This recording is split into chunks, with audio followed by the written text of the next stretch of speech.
Assalamualaikum warahmatullahi wabarakatuh. Salam sejahtera buat Bapak Ibu peserta Akademi Wirausaha Mikro. Hari ini saya akan membawakan salah satu temanya, yaitu manajemen produksi usaha kuliner. Kenapa manajemen produksi itu menjadi penting buat para pelaku usaha UMKM? Karena menyangkut keamanan pangan yang penting untuk kesehatan dan keselamatan konsumen, juga untuk para pekerjanya. Kemudian akan berdampak positif kepada usaha Bapak dan Ibu, yaitu akan menghasilkan kualitas produk yang konsisten.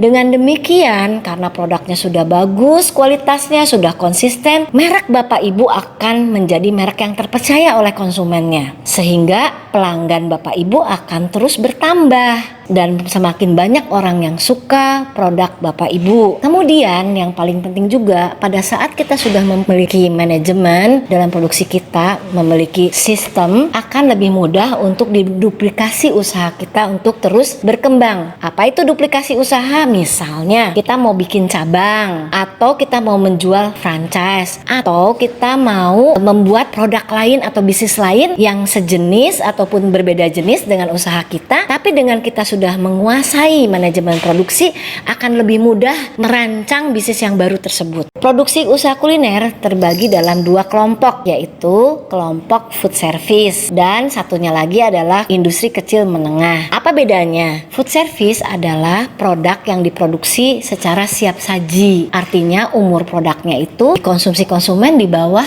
7 hari. Biasanya ini untuk bisnis-bisnis yang seperti restoran, hotel, catering, booth, atau bisa juga jaringan outlet. Biasanya jaringan outlet itu kalau kita sudah punya banyak cabang ya, perlu kitchen sentral untuk memproduksi. Bisa saja produksinya itu bisa tahan lebih dari 7 hari, tidak untuk dijual ke konsumen. Misalnya outlet-outlet burger atau nugget pisang memproduksi beef patty dan chicken patty dalam bentuk beku yang didistribusikan kepada booth-nya di berbagai tempat, di sekolah, di food court, untuk tinggal dimasak, disimpan di outlet, kemudian dimasak, diolah menjadi burger. Nah, itu namanya kitchen central. Itu juga bagian dari food service karena tidak dijual produknya langsung ke konsumen, jadi melalui olahan di outlet masing-masing. Kemudian bisa juga kita sebagai tadi ya, misalnya kita punya kitchen central untuk outlet-outlet kita. Kita juga memproduksi bahan-bahan beku misalnya untuk restoran lain. Kalau untuk restoran kita, ukuran beef patty dan chicken patty-nya kecil karena kita jual hanya di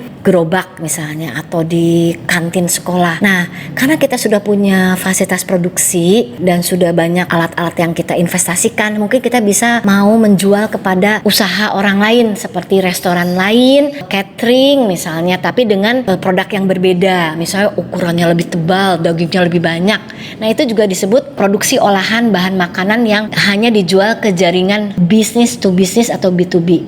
Itu juga masuk dalam kategori food service. Nah, sekarang apa yang disebut industri kecil dan menengah? Sebetulnya simple aja. Industri yang memproduksi makanan untuk konsumen langsung, bisa itu makanan kering, makanan basah, minuman, makanan beku, dan umur produknya itu karena mau didistribusikan lebih luas, umur produknya tuh lebih dari 7 hari. Umur produknya bisa 1 bulan, 3 bulan, 1 tahun, dan diedarkan mungkin antar kota maupun nasional. Nah, itu kategorinya industri kecil dan menengah. Kenapa kita harus tahu perbedaan ini? Karena hubungannya dengan jenis legalitas keamanan pangannya. Kalau food service, nama legalitasnya itu like hygiene. Kalau industri kecil ada 2 jenis, namanya SPP IRT dan BPOM. Dengan melakukan keamanan pangan pada usaha Bapak Ibu akan terbebas dari berbagai macam bahaya kontaminasi, karena kontaminasi itu banyak sekali jalannya atau sumbernya, melalui pekerja, sampah produksi, dari peralatan, dari sumber air, dari tanah, dari udara, malah bisa juga dari sumber-sumber binatang seperti serangga dan tikus. Kemudian akibat produk yang kontaminasi akan sangat berbahaya, bisa sakit perut, muntah-muntah, diare,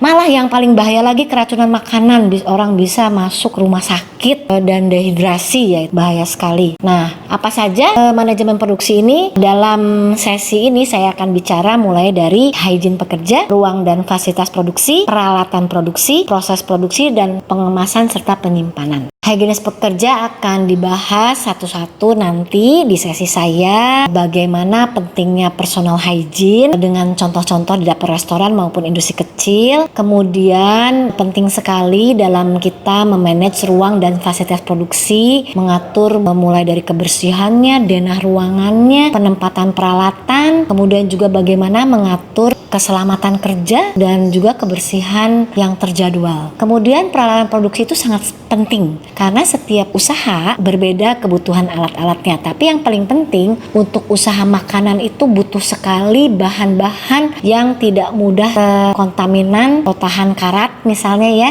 atau tidak banyak lekukan. Jadi memang alat-alat kerja itu diusahakan terbuat dari stainless steel yang tahan karat. Kemudian juga plastik bisa, tapi yang tidak banyak lekukan. Hindari bahan-bahan untuk peralatan yang terbuat dari kayu misalnya, karena itu akan mudah terbentuknya jamur dalam pori-porinya. Kemudian yang tidak kalah pentingnya adalah pemilihan bahan baku. Setiap usaha pasti bahan bakunya berbeda, tapi paling penting kita menjadi master atau paling ahli di bisnis kita. Misalnya untuk produksi bakso, itu tidak semua bagian sapi bagus untuk bakso, dan daging seperti apa, cara mengolahnya seperti apa, menyimpannya seperti apa. Demikian juga yang produksi keripik katakanlah. Misalnya keripik itu jenis apa, kalau singkong atau umbi dari kentang jenis apa, seperti itu ya. Dan bagaimana menentukan spesifikasi serta cara penanganan dan penyimpanannya. Kemudian dalam proses produksi sangat penting untuk menyusun resep formula sampai prosedurnya hingga quality control di akhir. Pengemasan itu juga sangat penting karena untuk makanan ada bahan-bahan yang harus dipilih food grade, yaitu bahannya itu memang aman untuk dipakai. Kemudian alatnya bagaimana, cara mengemasnya bagaimana, dan juga perawatannya. Penyimpanan ini juga sangat penting ya. Apakah kita punya tempat sendiri, denahnya seperti apa, perlengkapannya seperti apa agar tidak dimasukin tadi serangga, tikus ya. Kemudian kebersihannya, dan paling penting juga misalnya kalau kita punya, selain punya rak di gudang kita, mungkin punya freezer ya untuk bahan-bahanku. Nah itu juga ada cara membersihkan freezer, cara mengukur suhu freezer agar mengkontrol setiap hari. Kemudian untuk seluruh proses manajemen produksi kita memerlukan SOP. Di sini akan penting sekali bagaimana kita tahu manfaatnya. SOP itu sangat penting dalam bisnis kita, dan kenapa harus dibuat SOP, bagaimana menerapkannya, nanti akan, ini adalah menjadi bagian-bagian dari setiap manajemen produksi. Kita bisa juga membuat kelompok-kelompok untuk SOP kita sesuai dengan bisnis kita. Apakah SOP hygiene pekerja, SOP ruang fasilitas kerja, SOP peralatan fasilitas produksi. Nah ini semua kalau kita sudah membangun SOP dari awal, bukan saja produk kita akan standar kualitasnya, ini juga akan memudahkan pada saat kita mengurus perizinan, karena itu akan dibutuhkan. Nah terima kasih untuk penyampaian saya hari ini. Semoga bermanfaat. Assalamualaikum warahmatullahi wabarakatuh.